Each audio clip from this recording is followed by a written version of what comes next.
I was really trying to figure out what I wanted to do with my life, and it was quite an agonising process. When was the first time you actually discovered that you could have a business making the videos that you want to make? Me and my wife, we started a family YouTube channel 4 years ago. It absolutely blew me away. And more recently, we started our own clothing line called Dès Vu. What made you go down the route of having a clothing brand rather than just merch? Let's start thinking about something that we can build that, you know, we have equity in, that can live beyond us. And you're selling out within literally minutes of making your drops. But it's stressful, like it is. Like we've had some major issues. We earn really well on YouTube, but like it has a shelf life.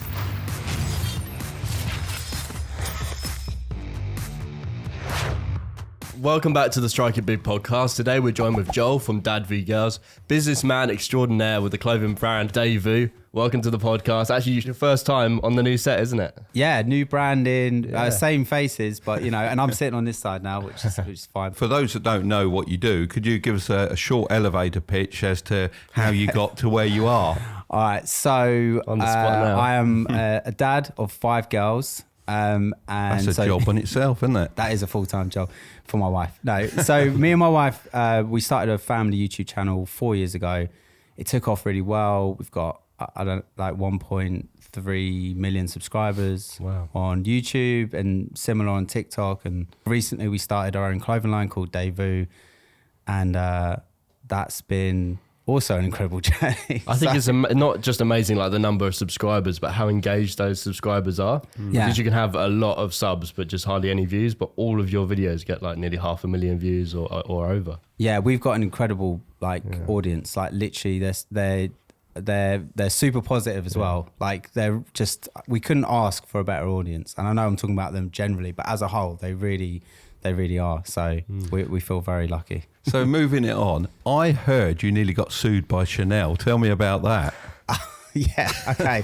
So the original name for the clothing line involved the word Coco. And so my second youngest daughter, her nickname is Coco, and we really like the name.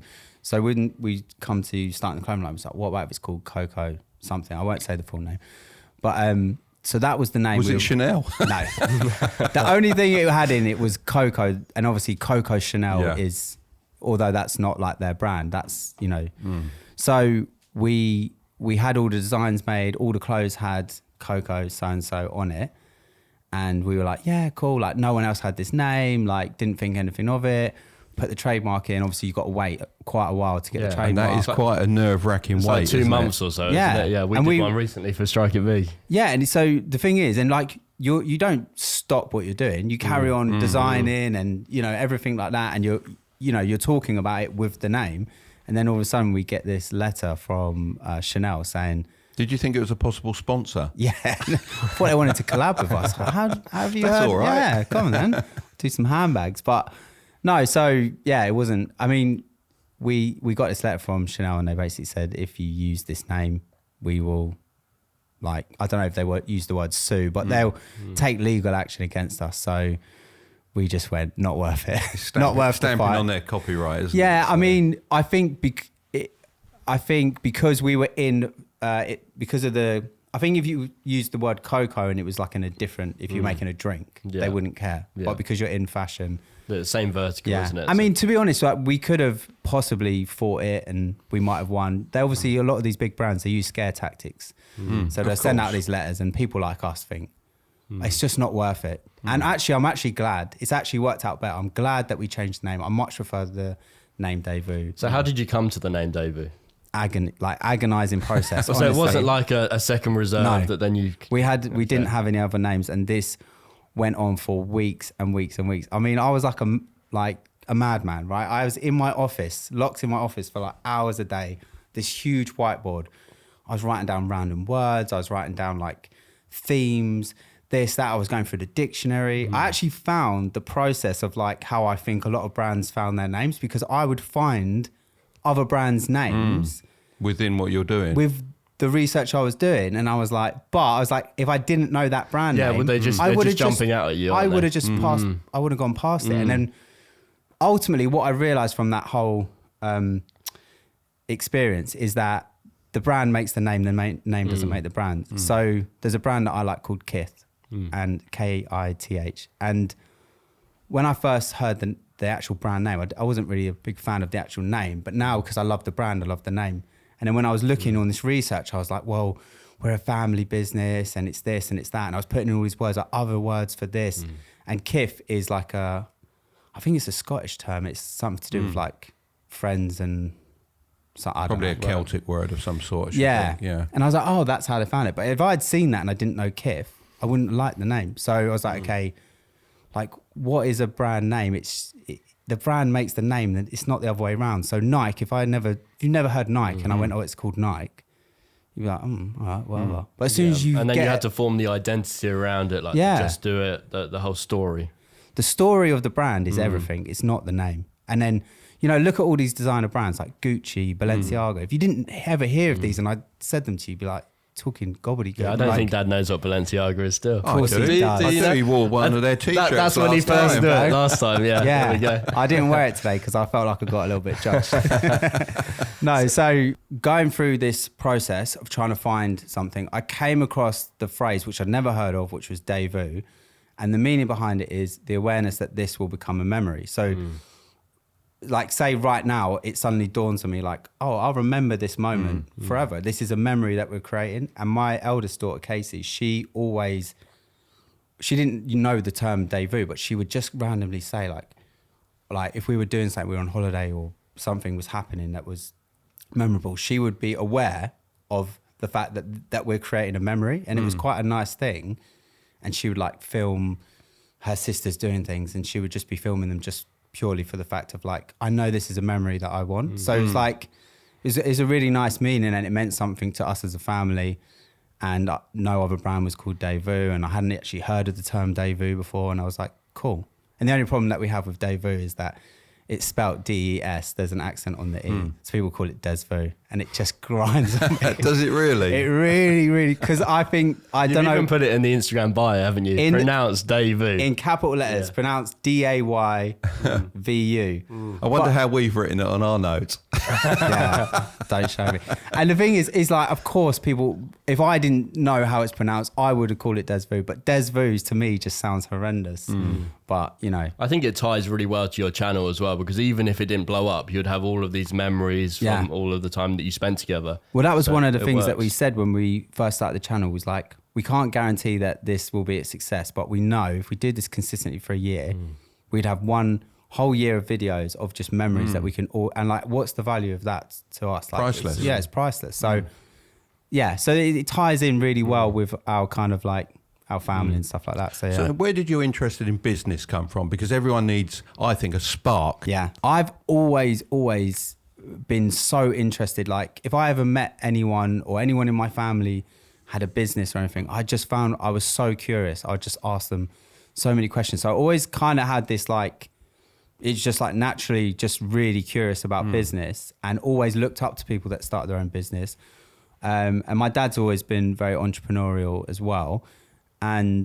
But when my trade was like similar to yourself, like filming and editing, that was the craft I learned. So at some point you kind of get it in your head like, oh, I'm a cameraman, I'm an editor, like what's the best possible job? Like, oh, I could work for the BBC or something. So I sort of at some point probably got it in my head for some reason that, I would maybe work for the BBC because it was, the thing. Easy working for Auntie. Yeah. It's like, the thing is, it's like like, I don't know why I had it in my head because I was always interested in business, but like just your surroundings and your environment, it kind of gets drilled into you, isn't it? Like go to school, get a job. So what broke that? There must have been something that broke that thought process at some point. So like seeing, for example, like my dad and how he kind of lived his life was one thing. And then I read Rich Dad, Poor Dad was like a really big catalyst in my life. Isn't it? It absolutely blew me away. Like, I think I was 21, 22 when I read this book. And I was like, instantly, like, the desire to have any kind of employment or job was just gone, immediately gone. Because I was like, this is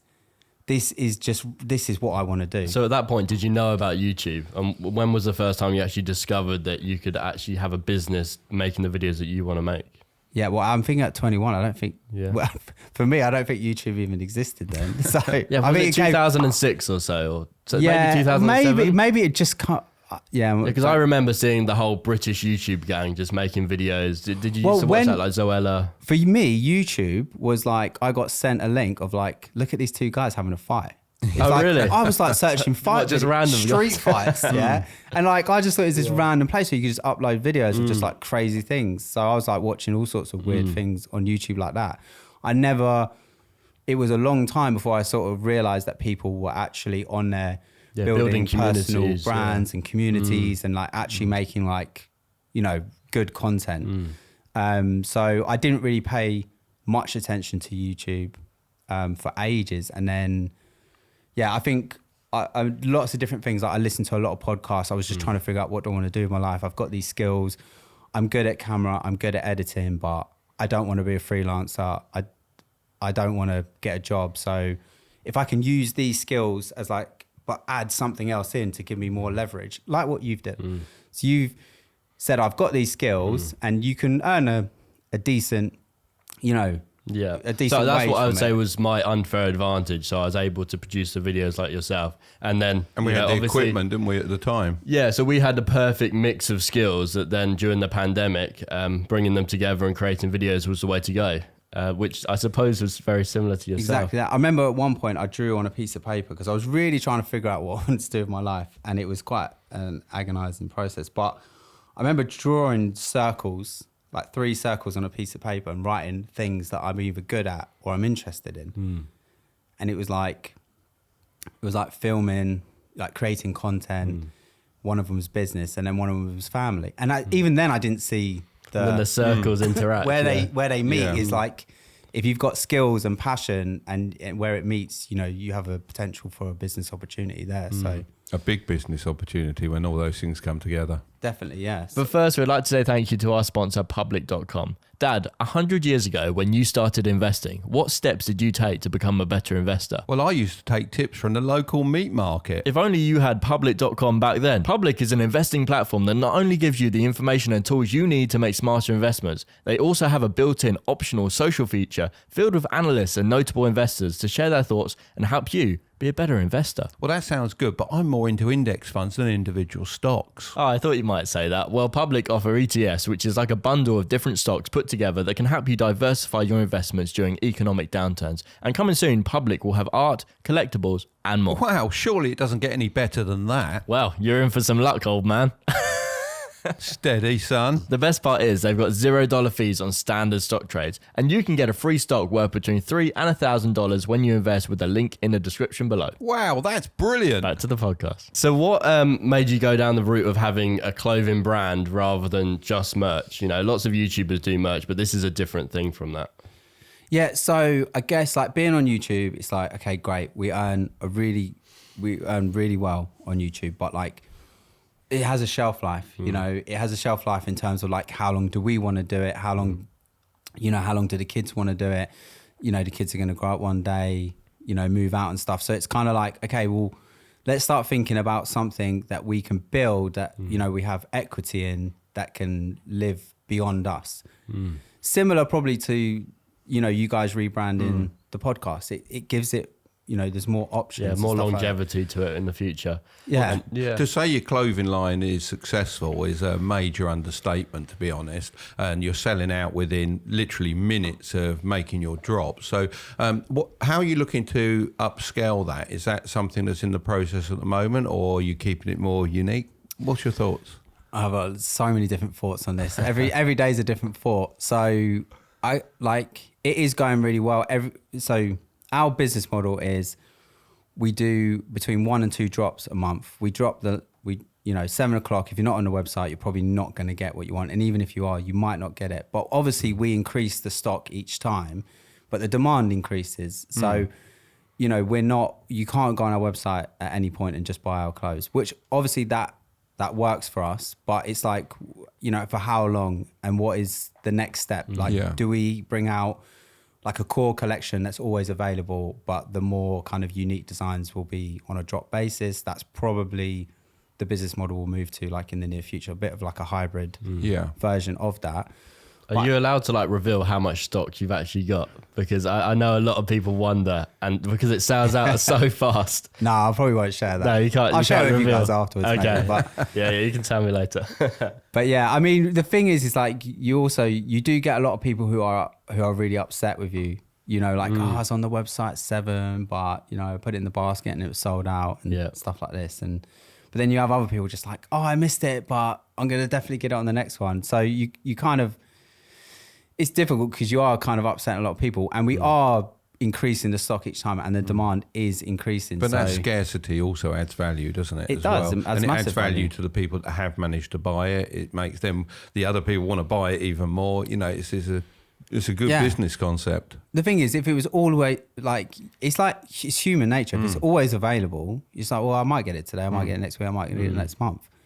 If all of a sudden you've valuable. got like Rolex, you can't get a Rolex very easily. You have to wait years sometimes. Yeah, or you've got to buy it from a reseller for double the price, or like which is what I ended up doing. yeah, or like Yeezys. You know, they know what they do. They could make way more Yeezys, but they know if they did and they become more available, they wouldn't be as popular, and they'd have to market it a lot more to get people to buy it. So I don't honestly.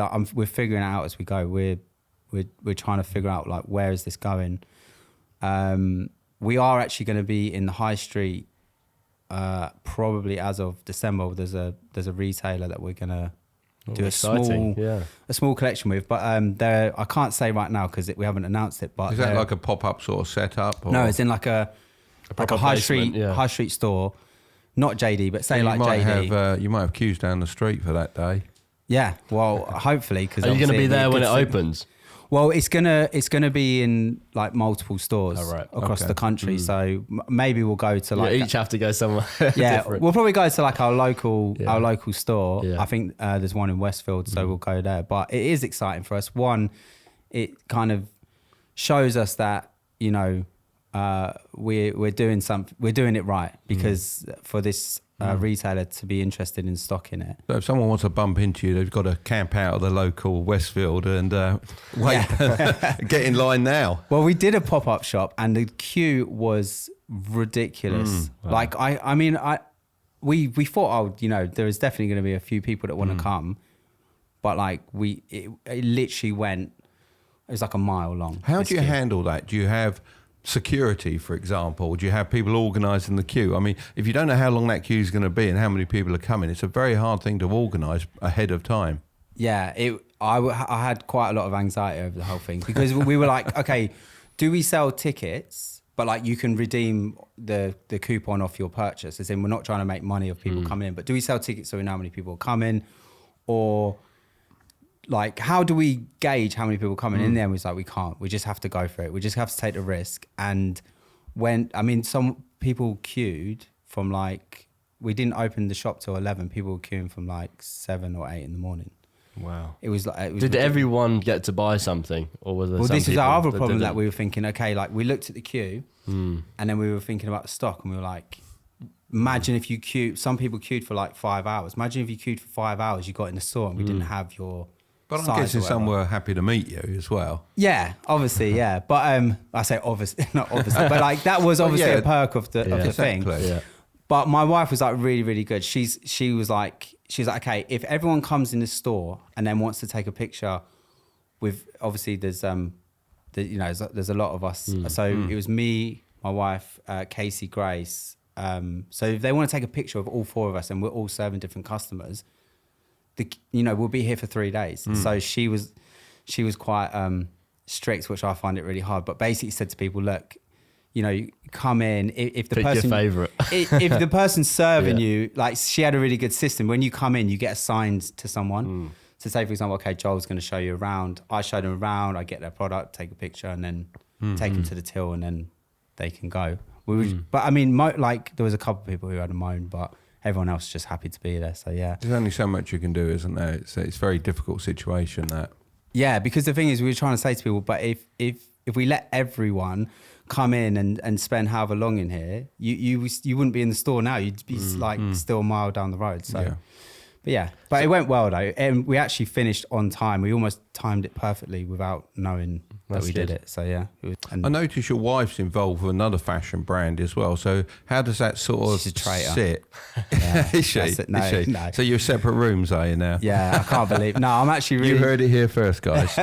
I'm really proud of her actually. Like she's obviously like a big supporter of everything that we do and the girls do. And Casey's model for Hollister and Grace's model for New Look, and she's always just like a huge supporter. So to see her now working with In The Style, yeah, I'm just so proud of her. I don't think it's not really a conflict of interest. We sell like streetwear, they sell more like kind of.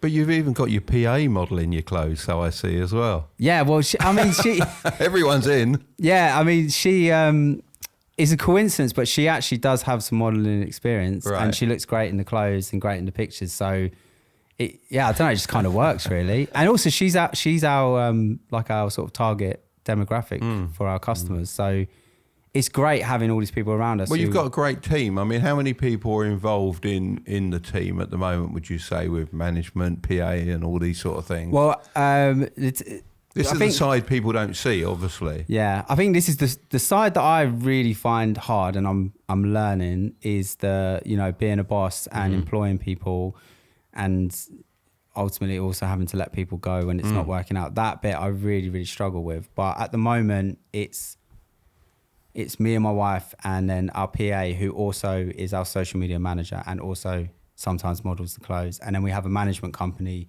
who look after all our brand deals. Is that the same company you started out with? Because I know there's a little story there, isn't there, as well? No, so the first management company we started out with, we were with them for 2 years, and then we moved over to this one. But there was no drama. I don't think there's really a... I don't know what he's talking about. He's done some research. I was just saying, I know the story of when you first got approached by your management company, and right, yeah, and you went in there and got a pretty good offer, didn't you? Yeah, so I mean, we couldn't believe it. We'd been on YouTube for like 8 weeks, and like one of our videos went viral. YouTube featured us like creators on the rise. We were on like their homepage for 24 hours, and we were like, oh my god, this is just insane. And then this management company got in contact with us, and I looked at their roster, and I was like, they manage like huge names, and they're also like LA based, and these people they manage, it's like, what do they want with us? I thought it was a scam. I like thought, an April Fool. Yeah, Or or did like, you end up signing with them in the end? Yeah. And we negotiated like a really good deal. They basically paid us like a wage almost to be able to like leave what I was doing before and then just pursue this full time. But the businessman in you, that's the bit I was trying to get to. Right. Didn't say yes to the first deal, did you? You chanced your arm. So yeah, so they offered me they offered us, which I was saying, like, I haven't heard of this in the industry, and I didn't even know it was a thing, and I still haven't really heard about it. But I guess they saw the potential, and they thought, okay, well, if we can actually give them actual like a salary basically, and then also, our deals on top, then they'll be able to like focus on this more. So the first offer was really good, and I was really excited. But then I was like, okay, I went back and I asked for double, and they said yeah. But my father-in-law was like, don't do it. Yeah. They're going to tell you to get lost. And I'm like, well, they're not going to tell me to get lost. They're just going to... Yeah, the worst thing is they're going to say no, and you go with the original one. Yeah. But they didn't. And they said yeah. And I was like, great. I can now fully leave any of my freelance work behind, and I can put my heart and soul into this, because even if we didn't do any deals and make any money off YouTube, they've got us covered. So what were they, just exclusively representing you with brands, and then they paid you a wage for that, or did they get some equity in the channel? How does that work? So essentially they would we gave up a higher percent of our so they would basically negotiate a brand deal. So say like, I think one of the first ones we did with them was Dyson. So Dyson wanted to feature on our YouTube channel. So say I can't remember what how much it was, but we were still quite small at the time. Say like they said, oh, we'll give you $5,000. So they would take 30%, which obviously is high. That's not too bad though. I mean, standard's like 20, maybe 15% or so. Yeah, I think, it's like 15, 20% is kind of standard. So we gave up a bigger, but the salary they were paying us more than made up for that. Yeah, no, it's like a flat fee, and also we'd like to do affiliate deals. So we got both streams of income. Yeah, So exactly. It's So the double whammy effect, really. I think a lot of people also, when they're setting up on YouTube, they think that if they're giving a percentage away to a management team, that they're losing that money. But in actual fact, generally speaking, those management teams will gain you more money via these deals than you could ever negotiate yourself. So you're Absolutely. winning anyway. yeah, absolutely. Like we didn't know our worth. So if Dyson had come to me, well, I know my wife would have done it for a free Hoover. So, Exactly. you know, or a like- Dyson. Or a Dyson. Hoover's a brand, isn't it? Yeah. She would have done it for a free vacuum cleaner. So if the brand did come to you and you negotiated that yourself, would you still have to give the percentage to the management company? Well, we were exclusive, so everything has to go through them, Right, and that's okay. still the way we've got it now. Because to be honest, I don't want to deal with all these negotiation stuff. I'm happy to give up 1% of the deal to let And them. it frees your time, doesn't it? Yeah, and I know as well that they know all the industry rates. Like they know how to get the best deal for us, and there's lots of things you have to push back on. Like, you know, I personally quite enjoy that process, but I can understand I if you don't. want to focus on other things. Yeah, I really don't like it's it. like getting that deal through the line, like over the line. I just like yes. seeing that email come in saying, "Hey, you got this job offer," and it's like, "Great, perfect." Yeah, it's already Let's decided do it. for you. Yeah. So how many deals you turn down? Because that's an interesting thing. I think KSI was saying on a podcast recently, he's turned down 10 million in deals. So how about Yeah, yourself? no, I haven't turned. You haven't turned down any? No, I've turned down some, but nothing like that. Yeah. I think, to be honest, if the deal is like an obvious no, it doesn't really even reach us. Yeah. Which is also the other good thing. So, the The management company's working well to filter them out to start with. yeah, our management company knows what we will and won't do, and also what fees we will and won't work for. So if it arrives to us, more than likely, it's going to be a yes. But yeah, of course, there's stuff we turn down. More often than not, we'll turn down a deal because of like creative differences. So like we know what kind of YouTube videos that we will and won't make, and if they want us to make a YouTube video that is like outside of our brand guidelines, then it's just an obvious no. But if they want to work within that, then cool. What are your top tips for someone starting any kind of channel? You know, if they're watching this right now, Yeah. take it away. Okay, so the main piece of advice I give people, I think, and I guess I just think about telling myself, my younger self, is like, I think perfectionism can really just destroy a lot of ambition, because you kind of, you think, okay, you're obviously gonna look at people at the top of their game. So let's say you want to start a YouTube channel, you're gonna be watching whoever, Sidemen, KSI, all these people, and you're gonna be thinking, right, I'm gonna make that content. But that's a big ask, especially with no experience. So it's kind of like you start thinking, okay, this has got my first video, it's got to be viral, it's got to be this, it's got to be that. And if that's your expectation, you're probably never going to start, because the task is way too big. Whereas what I would do is I would go to anyone that you're looking at, and I'd go to their first video, and then I'd go, okay, cool. They started from nowhere. You know, the quality wasn't good.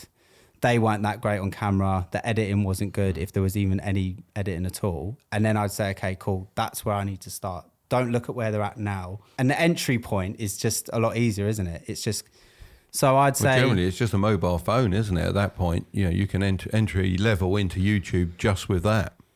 And everyone's got a mobile phone. Yep. Do you know what I mean? So it's like, anyone can really start a YouTube channel. The other thing I'd say is kind of like, look at like maybe your first 50 videos are just going to be complete like crap. Like, I mean, they won't be. They'll get better, but just imagine they are. Yeah. Well, that's the thing. Like, they might not get better if you don't realize they're bad, because sometimes people think what they're doing is amazing and the YouTube algorithm just hates them, but their content and their storyline's just not great. So you've got to identify what's wrong with it to actually progress. And the only way to do that is to do it, review it, review it. And the great thing about YouTube is you get instant feedback from comments and views. Yeah. Oh, I got 3 views and 1 comment that said, this is a load of crap. Okay, it's probably not great. So let's make the next one better. So I say initially, this might sound a bit strange advice, but I would go for quantity over quality initially on any content platform, because you've got to get the reps in. And it's like watching people playing like professional football and be like, oh, I want to do that, but I'm not going to do it until I'm as good as them. It's like, no, you've got to get out on the pitch every day and just play. And you've got to be really crap at something before you can be really good at it. So, well, lots of people don't know this, but I actually had like a daily vlog before starting the thing with Dad. So you used to be in them actually, didn't you? I did, yeah. Eating challenges, really? Yeah. and riding around on swagways or hoverboards or whatever they're called. So I had is a this main still on channel. YouTube? No. It's all off of YouTube now. But I had a main channel, which is obviously private, where I did challenges and stuff. But then I took probably a year or so doing a daily vlog, and it really did improve my skills. So what you're saying is so important. Yeah. Just keep making content. The way I started is I would film on my phone myself every day. Not like it's never going to get uploaded. I know that. I'm just filming. I'm talking absolute waffle. I'm putting it on the car and I'm just driving going, I'm driving and I'm doing this. And it was just like, That's just to good get for camera confidence, isn't it? Yeah, confidence, and then watch it back and like see how do you come across in camera. I actually need to smile a bit more. I look too sad and serious, you know. I was hoping you might. Yeah. But like these are the things that you just got to do the work, and then you got to just improve on it as you go, you know, and just get rid of any idea that you've got to come in at like some level here. So what's the financial strategy behind Dès Vu? Is it, obviously if you want to go big, it will take funding, won't it? So is it a case of doing funding rounds, or is it a case of just reinvesting your profits? Yeah, at the moment we just reinvest, we just reinvest all our profits into it. The thought of, it's like, that's like the next, like, I feel like I'm still fairly new to business and I'm learning every day, and that's like a next level, and it's a little bit of a scary thought, you know, to then bring in other people's money and be in charge of that. Whereas right now it's like, if it succeeds or fails, it's on us. Do you know what I mean? Do you see that happening in the future though? Actually making it a public company? I haven't really given that much thought, but over the last week I have started thinking, okay, would we at some point need funding? And it's like, I've always thought no, because like we don't draw any profits or dividends or anything. We reinvest everything back into the company. But it's like, okay, let's say in order to grow the company, we would need to employ these specialist people within the company to really get to the next level. You know, we'd need an office, this, that. You've only got to look at Ben Francis, haven't you? Yeah. You know, and what's achievable. Yeah. And, you know, that could be your brand as well. It is exciting, but I have big ambitions for the brand. I just don't think they're that ambitious, as in like, I don't feel the need to build a multi-billion-dollar company that has like multiple offices and all these employees. Like, I don't know if that's the life that I want. Do you know what I mean? Yeah. So do you think you'll ever exit, or it's just a lifestyle business that you will run forever? I want to build it in with the idea that we would one day exit it. So it could potentially be, it could be an option. It's not to say that we want to do it, but if we build it constantly like a family bedroom brand, it won't be sellable, or it won't be worth anything to anyone other than us. At some point, it has to be exitable or made exitable. And then you've got the option. Yes, exactly. And that's kind of where we're going. We don't know what the answer is, but we want to make sure that when we get to the point, we have both options. And right now, it wouldn't be, because it relies so heavily on us being the face and the marketing of it and stuff like that. So we need to get it to a point where it's like, it doesn't rely so much on us. Have you tested other like marketing streams, like the paid ad routes and all of that, just to see how much you could drive the brand without your channel? It's difficult because we only open our website once or twice a month. Yeah. So those paid ads would be kind of like a waste of money, and there'll be no way to really track. You can stick them on a wait list and then see what converts from there. Because the thing is, if you think about it, like when you see an ad for something that you want to buy, like, I don't know, like Cole Buxton is a brand that I wear. So they do paid stuff. So I might see their hoodies on a sponsored post 4 or 5 times over the course of a month. And on the 6th time, I'm like, actually, that is quite a nice hoodie. You have to see it a few times. Do you know what I mean? Yeah. So if I then go to their website and it's shut, you know, like it's at the moment, it would be too early. And we wouldn't get anything from it. We wouldn't really get much data from it, I don't think, other than maybe we might build some more followers and stuff. So once we have product always on store, it'd definitely be worthwhile. And then obviously like paying influencers and that kind of stuff. At the moment, we're just doing like gifting, which is working well. Because the thing is, with it being a brand that's quite exclusive and you can't just go on the website and get it. There's more value in it also for an influencer because they're like, they can't just go and buy it. So it's like, cool, they're willing to do a post. And also it's a brand that they want to be associated with. So, you know, it works for us. Yeah. Yeah. What's your process for like picking models? Do you go to a traditional agency or do you get fans to help out? How do you do that? So at the moment, it's only really people we know. So it's mostly the family, isn't it? I'm sure there's tons of people. When you got all these girls in the household, you're sort of sorted, aren't you? So Casey and Grace, my two eldest daughters, model for it, and obviously they're very much involved in the creative designs and stuff of the brand. We basically make clothes that they want to wear. Yeah. So they model. Casey's best friend Ava models for it, and also she's got a decent following as well, so she's an influencer. And then our PA, she models. I do find that funny because there's no way my old PA could have modelled. Yeah, I mean, no disrespect, but it just kind of worked out quite well. It wasn't really intended initially, but and then a couple of other influencers as well who are actually friends of Casey. So at the moment, it's more just people that we kind of know. Imagine if you run like a competition, like someone will win this and be a Dès Vu model. That would go down really well, I think. Yeah, we actually put on our story the other day that we are looking for more models, and the response was just like overwhelming. So I can't buy anything on your website, so I'll come a bit of model and keep the clothes for the day. You might not be able to keep the clothes. Oh dear. We've got limited samples, you know. No, so yeah, I think the thing is that we're going to start looking for is like brand ambassadors. So they're not necessarily influencers. They might not have a huge amount of followers, but can they create content that we could reshare? Because obviously we do photo shoots like once or twice a month.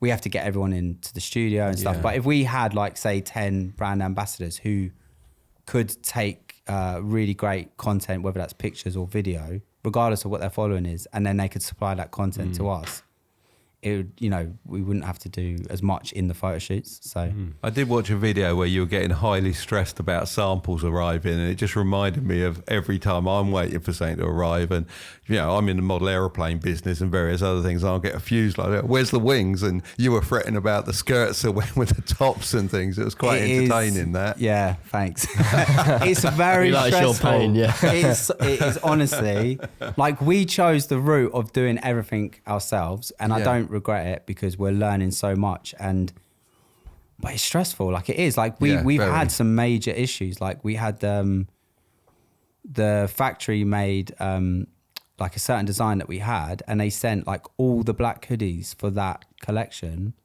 The print was like faded, and it was like, oh no, we can't sell these. Like what? Like it, you would have thought someone would have checked that before they sent it out. You would have thought, right? Well, my worst story is I had a container. Well, we have several containers coming over at any one time, but we had a very important launch pre-Christmas for a range of model cars, and we knew this ship had hit bad weather, and a lot of containers had gone overboard, and we had no way of knowing if our stuff was coming or not. Can you imagine the stress with that? Yeah. That's your Christmas done if those don't arrive, but fortunately they did. Oh, God. There is so many things that could potentially go wrong.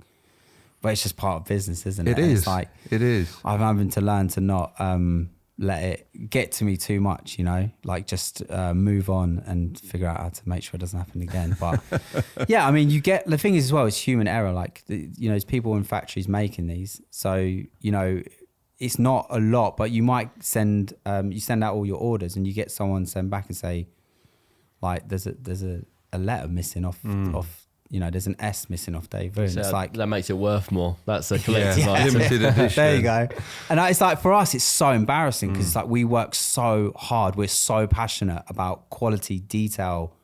Like, I mean, I know I annoy our suppliers and people that work with us because I'm like, we're so particular about the most minute things.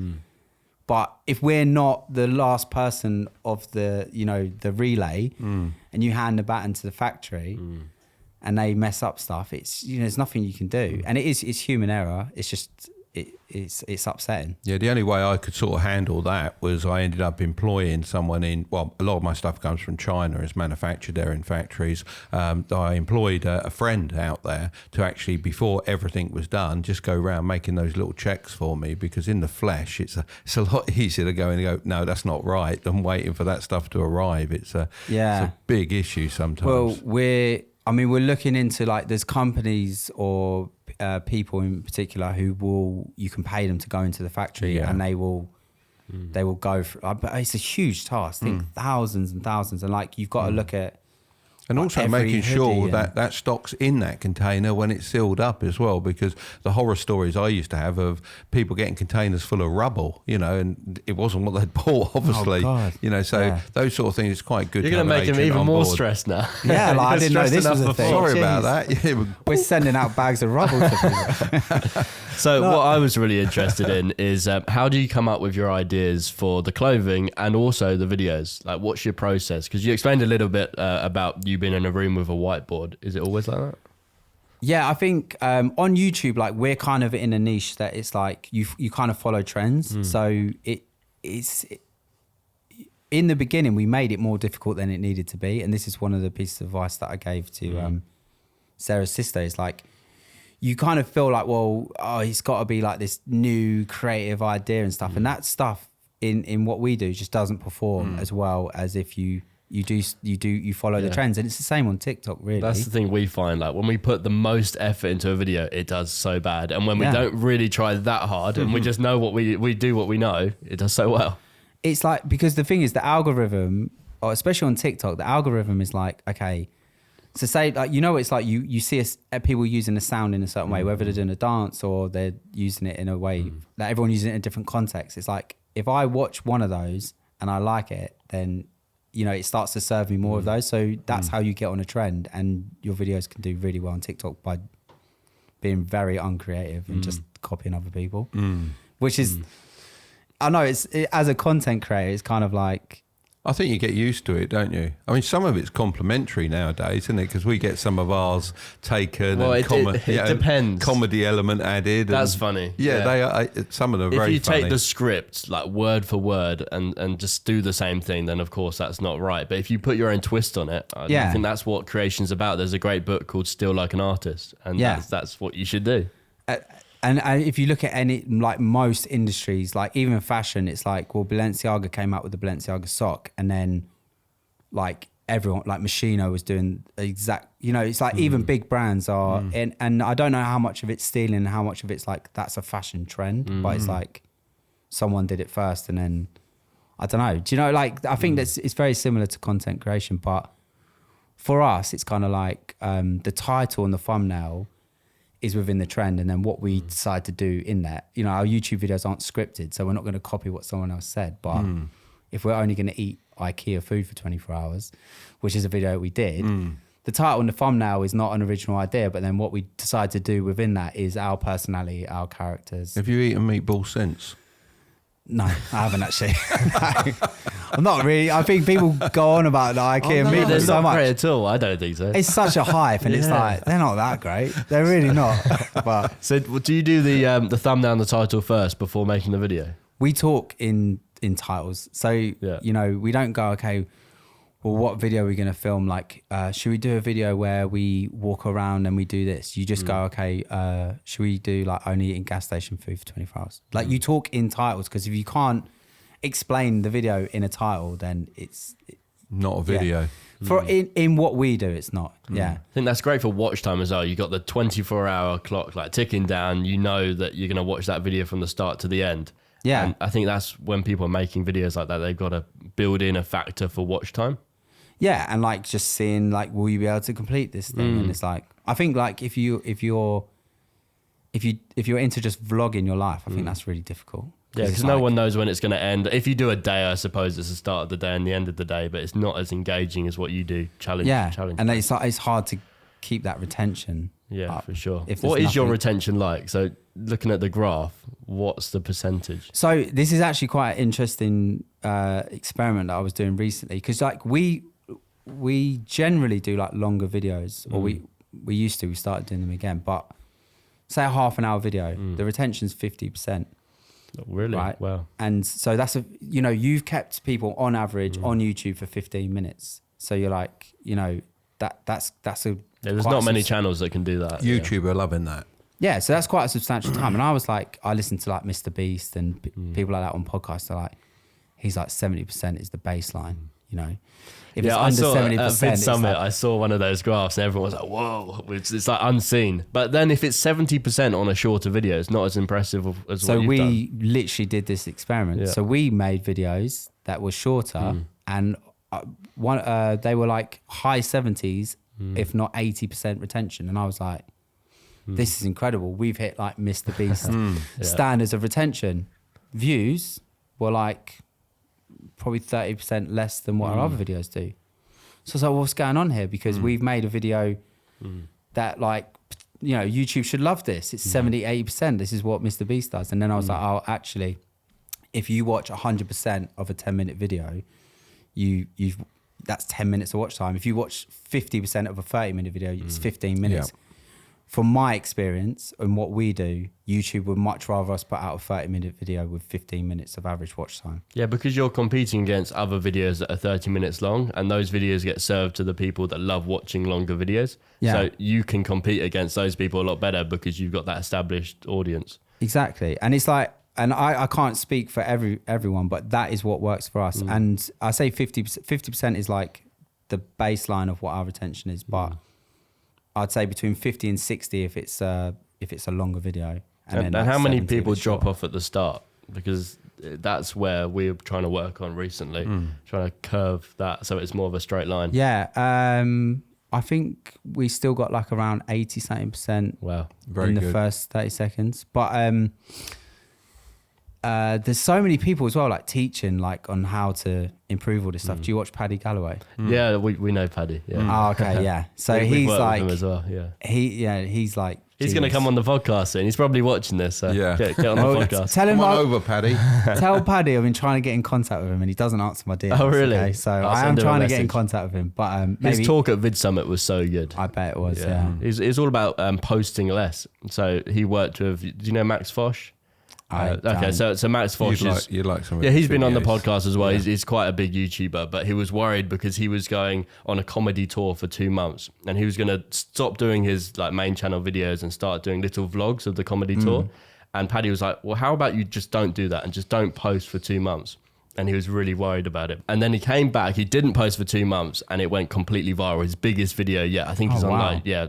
multiple millions of views. Yeah. So it just proves that you don't But he have had to be obviously posting all come the back time. with a good Yeah, video. yeah, it's because the video was good, not Yeah. because he had taken the time off. But it just proves. Yeah, I think like we used to do 3 videos a week and then we went down to 2. Yeah. And then when my youngest daughter was born, we went down to 1. And we had about 4 or 5 weeks off of YouTube when she was born, just enjoy that time. And we came back and it hadn't had any impact on our views. But yeah, we just do 1 video a week at the moment because it's what's manageable for us. Yeah. So. Lots of family channels just haven't been able to maintain the consistency and it kind of ruins the dynamic. So I'm pleased it hasn't for you.